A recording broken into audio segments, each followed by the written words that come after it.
A maioria das pessoas conhece uma mulher que passou por algum episódio de violência física ou sexual. Ok, você deve estar pensando, caramba, que jeito duro de começar uma conversa. É forte mesmo. Mas o Brasil é o 5º país do mundo que mais mata mulheres. É chocante. É muito grave que todos nós, mesmo que a gente não saiba, tem alguém por perto que já tomou um soco, um empurrão, um chute, que já teve o rosto prensado contra a parede, que já sentiu pavor diante de um agressor sexual, ou que tenha tido a vida devastada mesmo pelo trauma.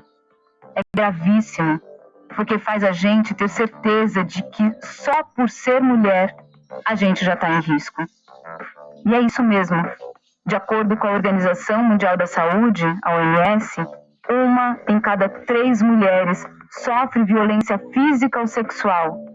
Quer dizer, não tem chance de a gente não estar muito próximo de alguém que passou ou está passando por esse problema. E das duas, uma. Ou a gente não faz ideia e precisa aprender a reconhecer os sinais para poder ajudar, ou muitas vezes a gente até desconfia, mas não tem ideia do que pode fazer. Ou pior, quem pode estar sofrendo violência é a gente mesma. E é sobre isso que eu quero conversar com você nessa nova temporada do podcast Instituto Avon, Violência contra as Mulheres. É uma conversa difícil, que muitas vezes a gente evita ter, que acaba escondendo até das pessoas próximas. Mas agora tá só a gente aqui. Não tem risco. Pode confiar. A gente tá junto. Vamos conversar? Eu sou a Valéria Almeida e eu vou te acompanhar aqui ao longo de 5 episódios, tentando aprender a lidar com esse tema tão delicado e tão importante. E principalmente, para levar informação para as mulheres. Nesse primeiro episódio, a gente vai começar do mais básico, entendendo o que é a violência contra a mulher. E dentro de todos os tipos de violência, o que é crime. No segundo episódio, a gente vai diferenciar de uma vez por todas o que é um relacionamento afetivo saudável e o que é um relacionamento tóxico, que geralmente termina em violência. No terceiro episódio, a gente fala sobre as formas de buscar e de oferecer ajuda. Sim, tem muitos jeitos possíveis e ainda bem. No nosso quarto encontro, a gente vai conhecer os direitos das vítimas de violências. E no nosso quinto e último episódio, a gente conversa com a Nilvanda Sena. A Nilvanda é pedagoga e consultora de beleza. E ela construiu uma vida fazendo escuta ativa de mulheres que foram vítimas de violência. Ela tem muita coisa para ensinar. Mas bora que hoje, nesse primeiro episódio, a gente também tem a companhia de outra mulher que tem muita coisa para ensinar pra gente. Eu sou Ivanda Sobrinha, eu sou assistente social de formação, atualmente sou coordenadora da causa de enfrentamento à violência contra mulheres e meninas do Instituto Avon. O trabalho de violência contra a mulher perpassa a minha vida há mais de uma década. Ok, violência contra a mulher. Quando a gente ouve a palavra violência, a gente de cara pensa em violência física, né? De fato, ela é muito grave. As mulheres estão morrendo, né? Dia após dia, em decorrência de violências, de agressões físicas, né? Que chegam ao feminicídio. Mas, assim, eu posso garantir que nem toda mulher que sofre violência, ela passa pela agressão física, tá? Mas tenho certeza absoluta, nesses todos os anos de atendimento a mulheres em situação de violência, todas elas vivenciaram a situação de violência psicológica. Essa é a primeira violência que está instalada num relacionamento abusivo, porque ela é a responsável por aprisionar a mulher nesse relacionamento. Violência psicológica. É muito mais fácil perceber que está sendo alvo de violência quando alguém te agride fisicamente, né? Mas e se a violência vem fantasiada de amor? Por exemplo, ciúmes. Ciúmes, muitas vezes, ele vem todo maquiado, né, como um cuidado, um zelo, um comportamento que demonstra amor. Então, é muito comum a gente ouvir das mulheres, né? Falar assim, não, ele tá falando da minha roupa porque ele me quer bem, ele quer que eu fique bonita sempre do lado dele, mas por trás disso ele já está começando a controlar a forma de se vestir da mulher. E assim, esse ciúme do comportamento, ciúme das relações afetivas dessa mulher com amigos, no trabalho, com a família, costuma já tirar a mulher do circuito de proteção dela, da sua rede de proteção. Quando afasta a mulher da rede de proteção, aí as outras violências ficam mais fáceis de ser instaladas, né? Ok, vamos por partes, porque tem muita informação importante que a Ivanda está passando aqui pra gente. A primeira coisa é que o ciúme pode fazer a mulher se afastar da rede de proteção dela. Quer dizer, dos amigos, dos parentes, das pessoas em que ela confia e que também nutrem essa mulher de amor.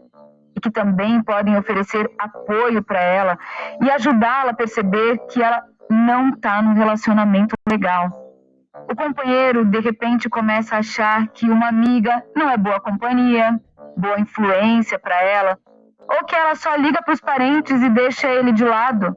Faz chantagem emocional para a mulher parar de frequentar lugares que ela gosta, porque ele tem ciúme.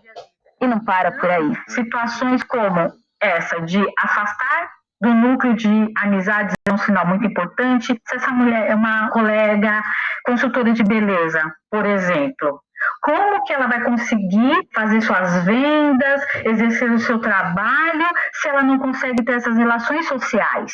Então, aí ele já começa a afetar a vida financeira da mulher. Ele vai pela base de que não gosta do comportamento das mulheres com que ela convive, aí ele vai trazendo para as mulheres com que ela tem que se relacionar no seu exercício profissional, na sua venda de produtos de beleza, e aí vai minando financeiramente a mulher. Aí ela entra num outro ciclo de aprisionamento que é a dependência financeira, perdendo o domínio da sua fonte de renda, perdendo o seu domínio de relações sociais, perdendo o seu protagonismo enquanto indivíduo social. A mulher já está passando por violência psicológica e acaba entrando num ciclo de dependência financeira, que pode levar a outro tipo de violência, a violência patrimonial, que é quando a mulher é impedida de ter controle das próprias finanças. Esse tipo de violência também costuma ser muito naturalizada porque as pessoas acham normal que uma mulher seja obrigada a dar todo o dinheiro que ela ganha para o marido, por exemplo. Ou que ele quebre o celular dela numa discussão, sendo que ela usa o aparelho para trabalhar.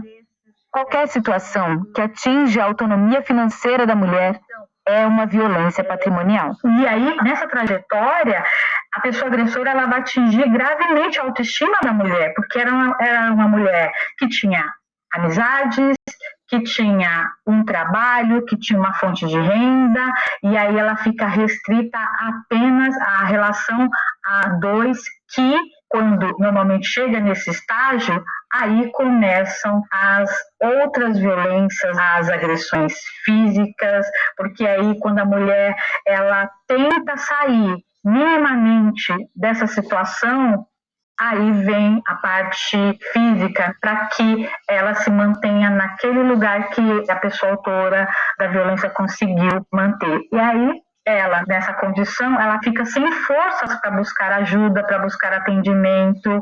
Você está percebendo como a coisa acontece? Como uma violência provoca outra? A violência psicológica, a patrimonial, a física. É impressionante como elas estão todas conectadas. E ainda tem a violência sexual, que muitas vezes também acontece como consequência de todas essas. E violência sexual é todo um mundo de nuances também, porque não é só o estupro. E sim, se o seu companheiro, se o seu marido, seu namorado te obriga a fazer sexo sem o seu consentimento, isso é estupro, tá? Ninguém é obrigado a transar só por estar no relacionamento. Mas tem outros tipos de violência sexual que são menos óbvios. Por exemplo, se a pessoa com quem você se relaciona te impede de usar pílula anticoncepcional, ou se ele te obriga a assistir pornografia, se ele te obriga a fazer um aborto. Isso também é violência sexual. E a gente não pode esquecer ainda da violência moral, que muitas vezes o agressor usa para justificar todas as outras. Quer dizer, se ele expõe detalhes da sua intimidade, inventa mentiras sobre você, ou ameaça fazer isso só para te manipular, ou até para justificar as outras violências que ele comete, é aquela história de, mas ela bem que mereceu, né? E aqui a gente chega em mais uma coisa importantíssima que a Ivanda falou, e que não diz respeito só a quem sofre e a quem comete violência.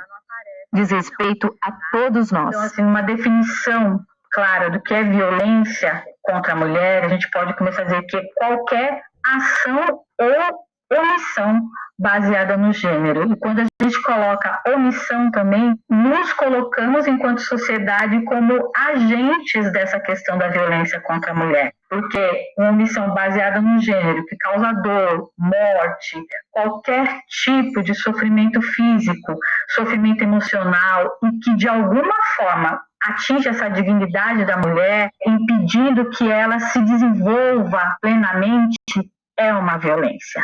A gente vai falar mais sobre esse ciclo de violência no próximo episódio, o segundo dessa temporada do podcast Instituto Avon. É uma conversa dura, a gente sabe, mas ela salva vidas. Obrigada por seguir com a gente até aqui. Eu sou a Valéria Almeida e te acompanho ao longo de toda essa segunda temporada do podcast Instituto Avon, que tem a produção da Rádio Novelo.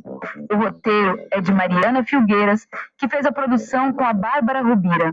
A Daniela Grelan é a diretora executiva e a Juliana Borges é a coordenadora de comunicação do Instituto Avon. A Ivanda Sobrinha coordena a causa de violência contra a mulher do Instituto. O apoio de produção é da Roberta Godoy, da Confraria. Pela Rádio Novelo, a direção de criação é da Paula Scarpim e a produção executiva é do Guilherme Alpendre e da Marcela Casaca. A montagem é da Mariana Leão e a sonorização da Júlia Matos. A estratégia de promoção e distribuição é da Bia Ribeiro. A mixagem é da Confraria de Sons e Charutos. A Luna França compôs a nossa trilha sonora. A produção dos episódios